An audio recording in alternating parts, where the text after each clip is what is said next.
তো বন্ধুরা, তোমাদের কাদের কাদের এরকম গরম গরম চপ আর মুড়ি খেতে ভালো লাগে, স্পেশালি সন্ধ্যের টাইমে? অবশ্যই আমাকে কমেন্টস করে জানিও। আমাদের তো দুর্দান্ত লাগে। তাই অনেকদিন পর ইচ্ছা হলো একটু চপ মুড়ি খাই, তো একটা কাজেই বেরিয়েছিলাম বাইরে। তারপর মনে হলো যাই, একটু যাওয়ার সময় চপ মুড়ি নিয়ে যাই। আর চোখের সামনে দোকানগুলিতে দেখতে পাচ্ছিলাম ভাজছিল গরম গরম একদম চপ আর মুড়ি।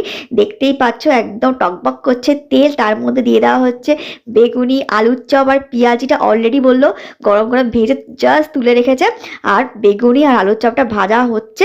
আর দোকানের সামনে দাঁড়িয়ে দাঁড়িয়ে আমি ওয়েট করছিলাম কখন ভাজাটা কমপ্লিট হবে আর কখন নেব। আর দেখতেই পাচ্ছ কত বড় বড় সাইজের বেগুনি, আলুর চপ, পেঁয়াজি সব ভেজে ভেজে তুলছে। এই দেখে কি কখনো লোভ সামলানো যায়? আর এই সন্ধ্যের টাইমে দারুণ একটা ওয়েদারে গরম গরম চপ মুড়ি খেতে কার না ভালো লাগে।